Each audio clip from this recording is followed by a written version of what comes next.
Hello student. भाई last video के अंदर हमने एटॉमिक स्पेक्ट्रम के बारे में पढ़ा था, एमिशन स्पेक्ट्रम, अब्जॉर्प्शन स्पेक्ट्रम, और फिर उसके बाद हमने किया था हाइड्रोजन स्पेक्ट्रम। अब हम कर रहे हैं यहाँ पर Bohr model of atom. Rutherford model of atom आया था, उसके बाद हमने फोटो इलेक्ट्रिक इफेक्ट ये पढ़े थे। उसके बाद क्या आए थे, रदरफोर्ड ने क्या किया था, न्यूक्लियस को डिस्कवर किया था। उसके बाद रदरफोर्ड ने क्या कहा था कि जो न्यूक्लियस है वो सेंटर में प्रेजेंट होता है और इलेक्ट्रॉन उसके अराउंड रिवॉल्व करते हैं।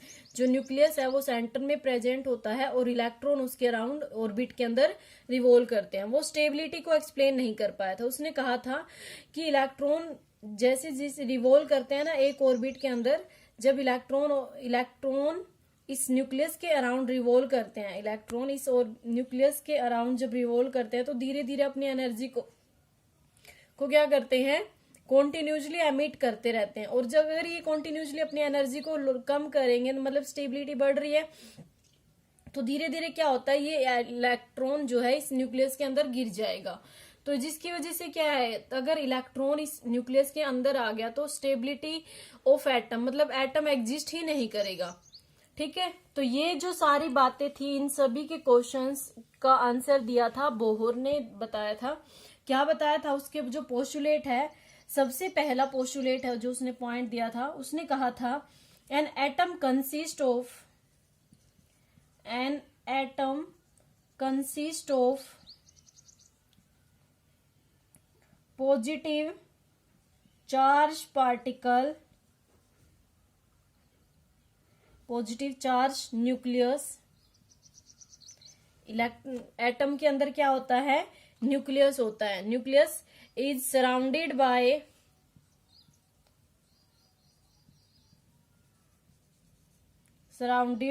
Bye electron which revolve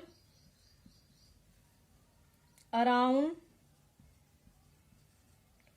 the nucleus. ठीक है, विच रिवॉल्व अराउंड द न्यूक्लियस। वो क्या करते हैं, न्यूक्लियस के अराउंड रिवॉल्व करते हैं इन सर्कुलर पाथ। हमें पता है कि इलेक्ट्रॉन न्यूक्लियस के अराउंड रिवॉल्व करते हैं सर्कुलर पाथ में। ये तो भाई रदरफोर्ड ने भी बोल दिया था ये तो। ठीक है, ये इतना तो रदरफोर्ड ने ही बता दिया था। उसके बाद क्या बताया था उन्होंने कि जो इलेक्ट्रॉन है वो क्या करते हैं, फिक्स ऑर्बिट के अंदर मूव करते हैं। ठीक है, सेकंड उन्होंने कहा था electron revolve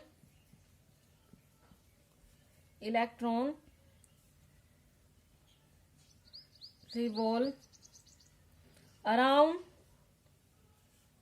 only in fixed circular orbit।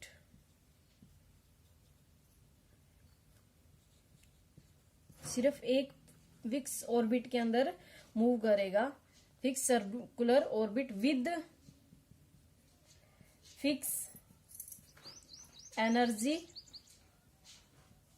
And fix velocity.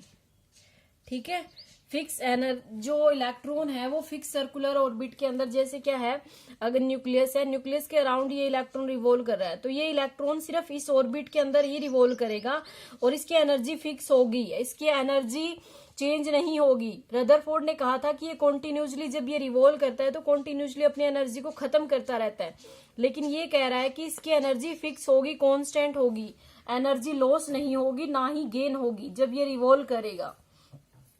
ठीक है, उसके बाद क्या था, उसने थर्ड दिया था, थर्ड आता है हमारा क्वांटाइजेशन कंडीशन। क्वांटाइजेशन कंडीशन क्या होती है, क्वांटाइजेशन कंडीशन? उसने कहा था कि electron revolve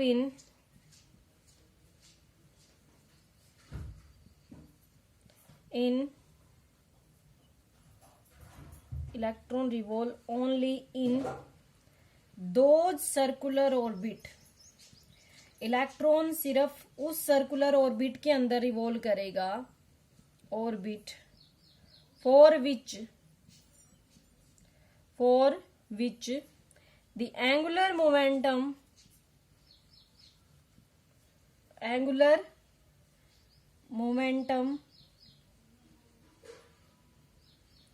is integral multiple of h divide by 2 पाई। उसने कहा था कि इलेक्ट्रॉन सिर्फ उस ऑर्बिट के अंदर रिवॉल्व करेगा जिसका एंगुलर मोमेंटम इंट्रीगल मल्टीपल होना चाहिए। इंट्रीगल मल्टीपल का मतलब क्या? H divide by 2 pi, h divide by 2 पाई का इंट्रीगल मल्टीपल होना चाहिए। n क्या होता है यहाँ पर? Cell number.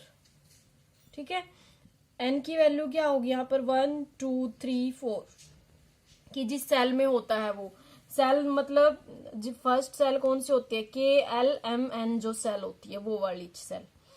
ठीक है, ये क्या होगा? Integral multiple of. उसके बाद है, अगर मान लो जैसे क्या है, अगर इलेक्ट्रॉन सेकंड ऑर्बिट के अंदर प्रेजेंट है तो उसका एंगुलर मोमेंटम क्या होगा? 2h divide by 2 pi. First में है तो क्या होगा? h divide by 2 pi. Third में है तो क्या होगा? 3h डिवाइड बाय 2 पाई। इस तरीके से क्या होना चाहिए? वो इंटीग्रल मल्टीपल ऑफ। उसके बाद क्या? एंगुलर मोमेंटम देखो भाई क्या होता है एंगुलर मोमेंटम। इसका स्क्रीनशॉट ले लो एक बार, फिर हम बताते हैं एंगुलर मोमेंटम के बारे में क्या होता है। ले लिया?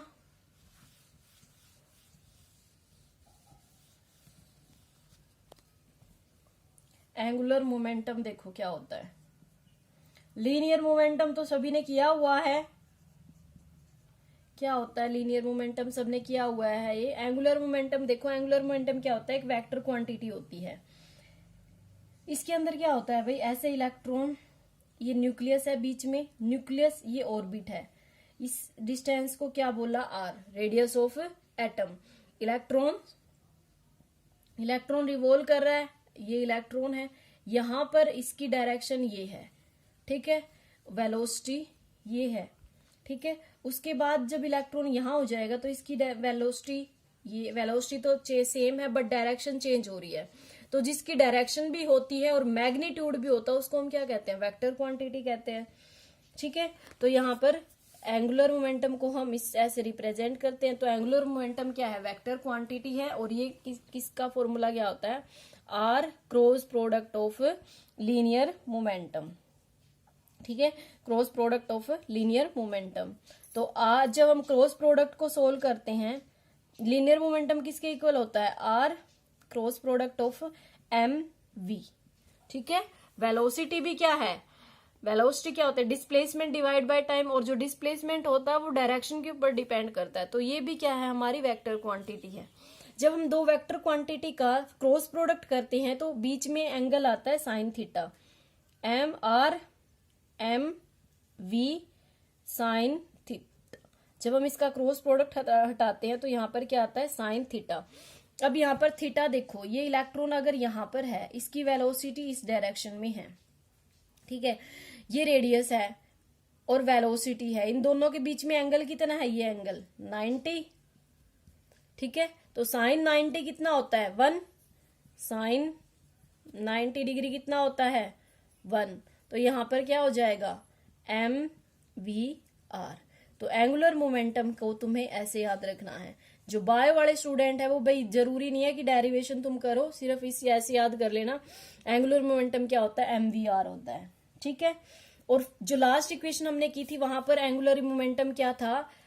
एंड वहां पर क्या था? Angular momentum NH divide by 2 pi था। ठीक है, ये था equation first and equation second. From equation first and second से हम क्या कर लेंगे? यहाँ पर MVR is equal to NH divide by 2 pi. ठीक है, ये हमारे पास इक्वेशन आ गई। इस इक्वेशन को तुम्हें याद करना है। ओके, उसके बाद चलते हैं भाई हम फोर्थ पोस्टुलेट के ऊपर। ठीक है, फोर्थ जो था हमारा पॉइंट वो क्या था? व्हाइल रिवॉल्विंग जब वो रिवॉल्व करते हैं, the electrostatic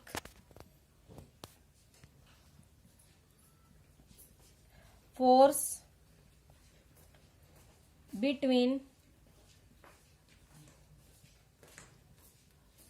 electron and nucleus,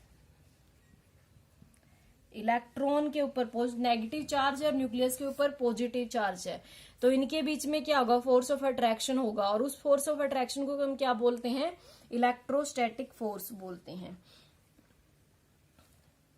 provide centripetal force, क्या प्रोवाइड करेंगे, सेंट्रीपिटल फोर्स प्रोवाइड करेंगे। देखो इलेक्ट्रॉन जब रिवॉल्व करता है इसके सराउंडिंग, ठीक है, वेलोसिटी v है, तो जब कोई हम जैसे क्या है, हमने बीच में से पकड़ रखा है, कोई थ्रेड के साथ हमने कोई पत्थर बांध दिया, और जब हम उसको घुमाते हैं तो वो सर्कुलर मोशन में रोटेट करता है, मीन्स वो ऐसे नहीं जाता। जैसे हमने क्या किया, थ्रेड ये हम यहाँ पर खड़े हुए हैं, पकड़ रखा है हमने यहाँ पर, और ये हमने रस्सी के साथ एक बांधा हुआ है, यहाँ पर पत्थर बांधा हुआ है। जब हम इसको घुमाते हैं, ये हमेशा सर्कुलर मोशन के अंदर ही घूमता है। क्यों घूमता है, ये ऐसे क्यों नहीं जाता सीधा, ऐसे क्यों नहीं जाता ये, ठीक है, ये सर्कुलर मोशन में ही क्यों घूमता है, क्योंकि यहाँ पर क्या होता है, सेंट्रीपिटल फोर्स होता है, सेंटर की तरफ एक फोर्स लगता है, हम बीच में खड़े हुए हैं, हम एक फोर्स प्रोवाइड कर रहे हैं उसको, ठीक है, उस फोर्स को हम क्या कहते हैं, सेंट्रीपिटल फोर्स कहते हैं, ठीक है। तो यहाँ पर दोनों फोर्स बैलेंस होते हैं, Fe is equal to Fc, electrostatic force and centripetal force. Electrostatic force क्या होता है भाई, इलेक्ट्रोस्टैटिक फोर्स की वैल्यू होती है 1/4πε0 EZE divide by r square, और इसकी होती है mv² r divide by r। ये जो इलेक्ट्रोस्टैटिक फोर्स है, ये सिंपल यहाँ पर क्या होता है, इलेक्ट्रोस्टैटिक फोर्स होता है, ये फॉर्मूला है भाई 1/4πε0। यहाँ पर क्या होता है, Q1 इंटू Q2। Q1 मतलब जब दो चार्ज बॉडीज होती है, Q1 एंड Q2, ठीक है, अगर ये दोनों के ऊपर सेम चार्ज है तो ये क्या करेंगी, रिपल्शन करेगी, तो भी मतलब एक फोर्स तो लग रहा है जो रिपेल कर रहा है इनको। अगर इन दोनों के ऊपर कैसा चार्ज है, नेगेटिव चार्ज है, तो क्या करेगा, वो अट्रैक्ट होगा, ठीक है। अब यहाँ पर क्या, इन दोनों के ऊपर अलग अलग चार्ज है, तो यहाँ पर फॉर्मूला होता है 1/4πε0 Q1 इंटू में Q2, 1/4πε0 Q1 into Q2 divide by r। अब यहाँ पर Q1 देखो क्या होगा, ये Q1 है कि इसके ऊपर पॉजिटिव चार्ज कितना है और कितना नेगेटिव चार्ज है, वो Q2 है, और कितना पॉजिटिव चार्ज है, वो Q1 है। पॉजिटिव चार्ज कितना है, जितना न्यूक्लियस के ऊपर चार्ज है, और न्यूक्लियस के ऊपर कितना चार्ज होता है, जितना उसका एटॉमिक नंबर होगा, जितने प्रोटॉन होंगे, और एक प्रोटॉन के ऊपर पॉजिटिव चार्ज हमें पता है, और हमें नंबर पता है कि इतने प्रोटॉन प्रेजेंट है, तो हम टोटल पॉजिटिव चार्ज निकाल देंगे। ये हमने टोटल पॉजिटिव चार्ज निकाल दिया। सेकंड, दूसरा क्या है, ये दूसरा इलेक्ट्रॉन है। इलेक्ट्रॉन के ऊपर चार्ज कैसा होता है, -e चार्ज होता है, ठीक है। तो हमने यहाँ पर क्या लिखा है, Q1 इंटू में Q2, ठीक है, यहाँ पर ये Q1 इंटू में Q2, ठीक है।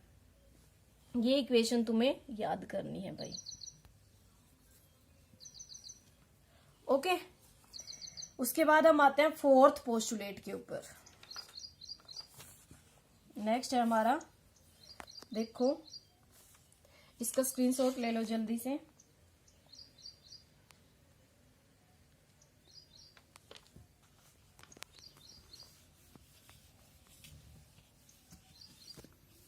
हमने किया है कि जब इलेक्ट्रॉन रिवॉल्व करता है पर्टिकुलर ऑर्बिट के अंदर, ना तो वो एनर्जी को अब्जॉर्ब करता, ना ही वो एनर्जी को एमिट करता। तो यहां पर लिख सकते हैं हम, नेक्स्ट पॉइंट है हमारे पास, when electron revolve in particular orbit,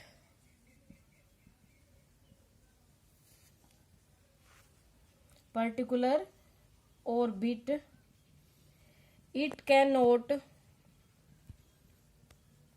gain, ना तो गेन करेगा और neither gain, can neither gain nor loss of energy। ठीक है, energy is emitted, energy is emitted और absorb, एनर्जी कब एमिट होगी और कब अब्जॉर्ब होगी, only when the electron jump from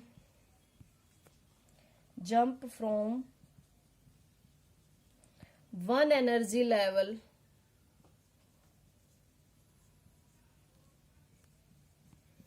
to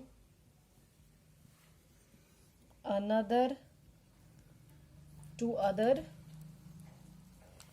energy level।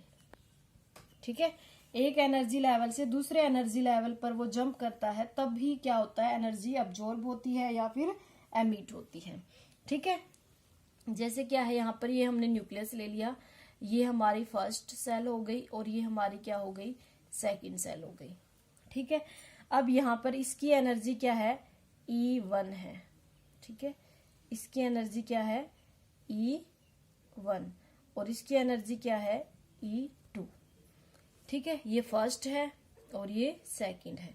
जब इलेक्ट्रॉन यहां से यहां जाता है, ठीक है, इलेक्ट्रॉन E1 से E2 के अंदर जाता है, ठीक है, देन एनर्जी तब क्या होगी, मतलब इलेक्ट्रॉन अंदर से बाहर की तरफ जा रहा है तो एनर्जी अब्जॉर्ब होगी। ठीक है, जब इलेक्ट्रॉन बाहर से अंदर की तरफ आता है तब एनर्जी एमिट होगी। ठीक है, ध्यान रखना, जब इलेक्ट्रॉन अंदर से बाहर की तरफ जाता है, मतलब लोअर सेल से हायर सेल की तरफ जाता है, तो एनर्जी अब्जॉर्ब होगी, और हायर से लोअर की तरफ आता है तो क्या होगा, एनर्जी एमिट होगी। ओके, उसके बाद हम करते हैं सक्सेस ऑफ बोहर मॉडल, कि इस बोहर मॉडल की क्या क्या सक्सेस थी। ओके,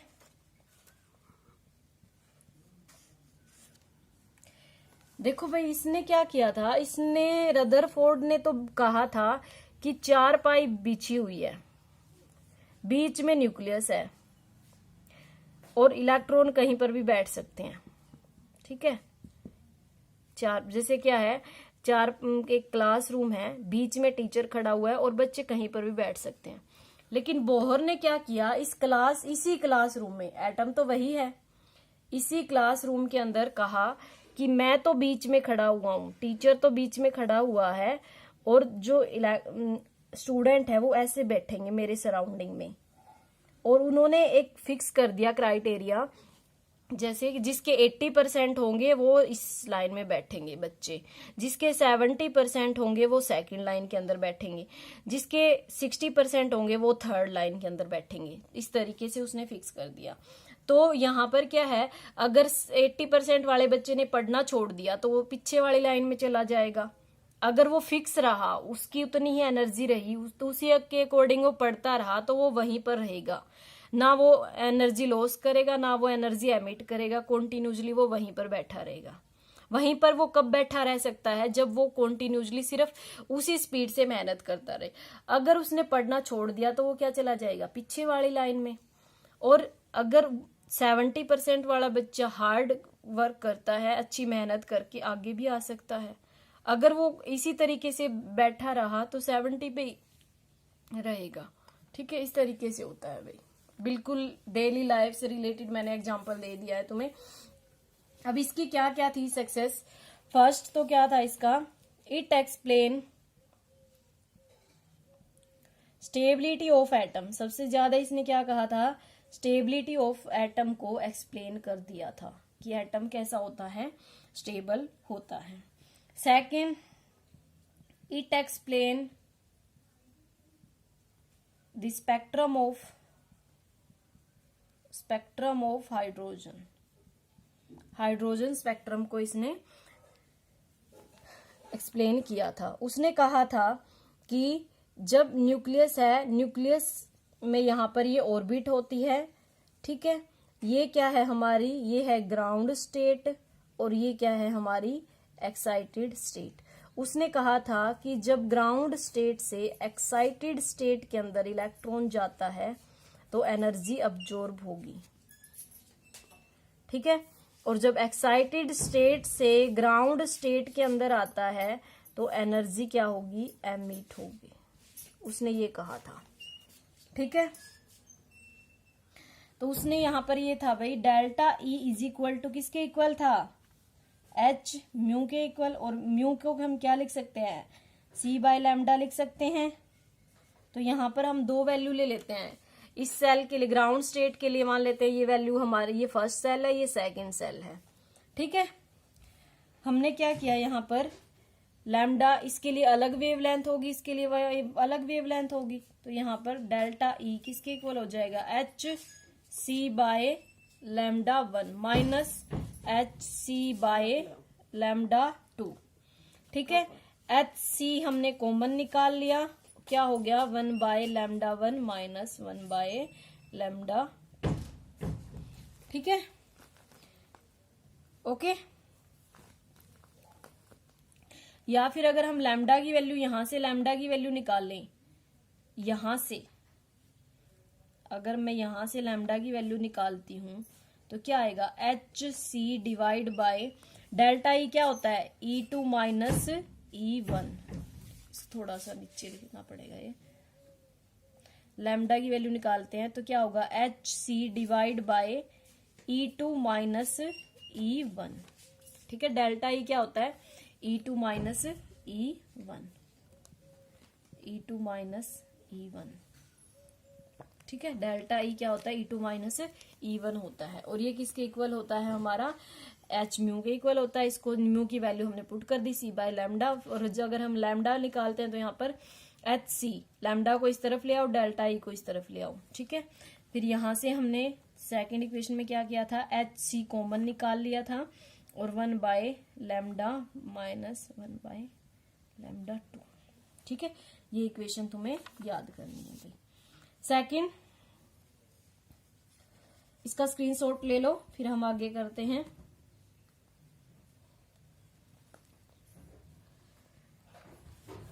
जल्दी जल्दी करो भाई, फिर ये पॉज करके नोट डाउन कर लिया करो, रोक के वीडियो को थोड़ी देर, फिर नोट डाउन करो, फिर चला लिया करो, ठीक है। सेकेंड, थर्ड था, पता नहीं फोर्थ था, आई थिंक थर्ड, फोर्थ था, fourth, it help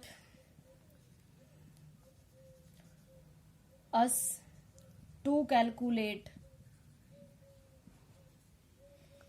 the energy associated with electron, mean electron की साथ कितनी एनर्जी एसोसिएटेड होती है।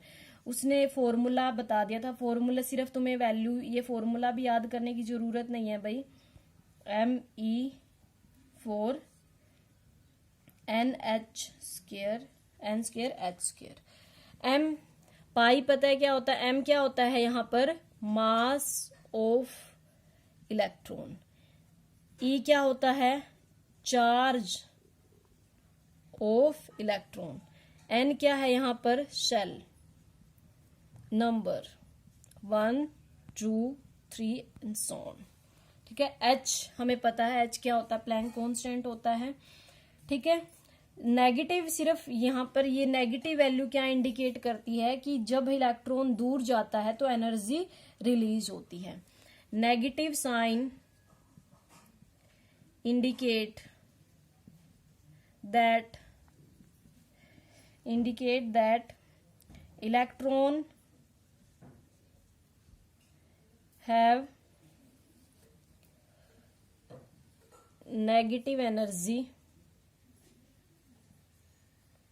because electron move apart from nucleus, कि इलेक्ट्रॉन न्यूक्लियस से दूर जा रहा है, सिर्फ यही इंडिकेट करता है।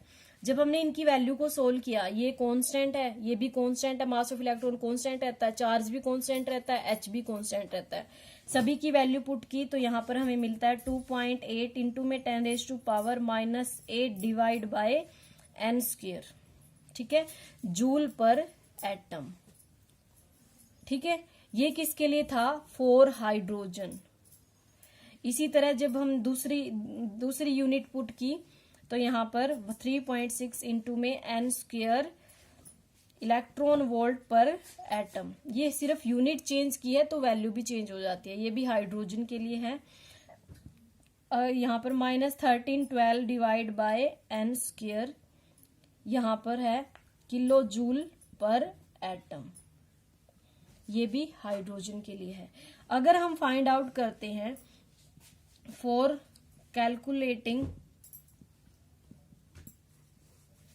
अदर एटम, अगर हमें दूसरे एटम के लिए फाइंड आउट करना हो, देन मल्टीप्लाई दीज वैल्यू, जितनी भी ये वैल्यू है, विद जेड स्क्वायर। किसके साथ मल्टीप्लाई कर दो? जेड स्क्वायर के साथ। ठीक है, यहाँ पर जैसे अगर हम क्या कर देंगे, मल्टीप्लाई जेड स्क्वायर के साथ कर देंगे। अगर मैं यहाँ पर हाइड्रोजन नहीं लिखती हूँ, हाइड्रोजन यहाँ पर ये हाइड्रोजन के लिए नहीं लेते हैं, तो यहाँ पर क्या हो जाएगा? जेड स्क्वायर, जेड स्क्वायर और जेड स्क्वायर। जेड स्क्वायर क्या है? जेड क्या है? यहाँ पर एटॉमिक नंबर है। ठीक है, इसका स्क्रीनशॉट ले लो या पॉज करके नोट डाउन कर लेना। फिर हम बताते हैं रेडियस और वेलोसिटी, सिर्फ दो ही चीज हैं। Radius of electron, sorry second calculation किसने किया था? इसमें सेकंड किया था। रेडियस ऑफ ऑर्बिट इलेक्ट्रॉन या फिर distance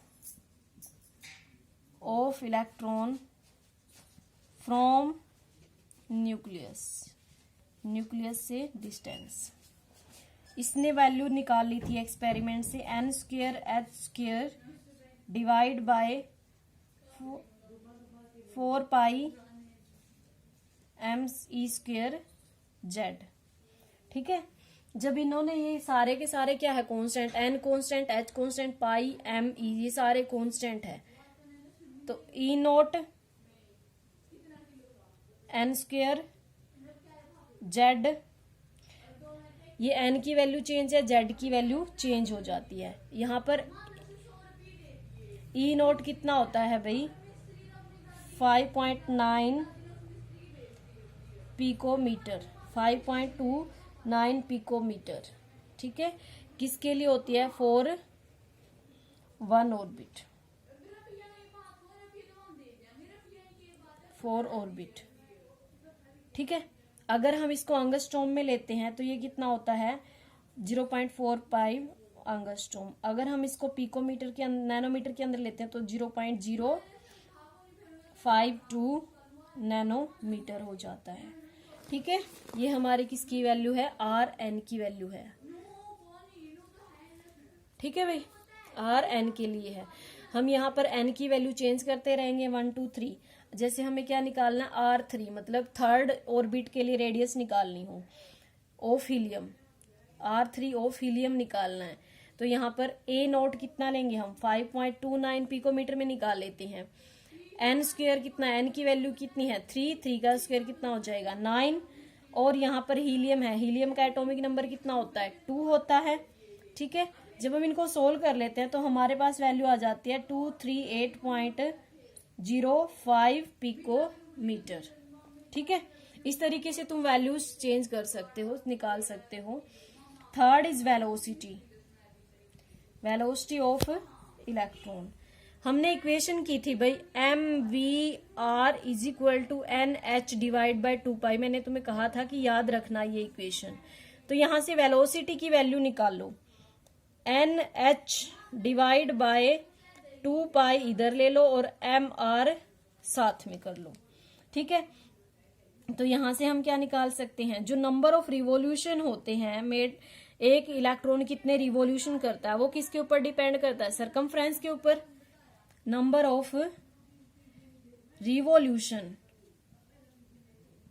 number of revolution made by electron, electron के द्वारा जो रिवॉल्यूशन की जाते हैं around the nucleus, around the nucleus कितने होते हैं, ये कैसे निकालते हैं हम इनको, v divide by circumference, circumferences, v divide by circumference की वैल्यू क्या होती है 2 पाई r होती है, ठीक है। इस तरीके से हम क्या निकाल देंगे, वेलोसिटी निकाल देंगे। ओके, आज इस वीडियो में इतना ही करते हैं भाई, आगे हम करेंगे फिर नेक्स्ट वीडियो में इसकी limitations and Heisenberg, de Broglie वगैरह नेक्स्ट वीडियो में करेंगे।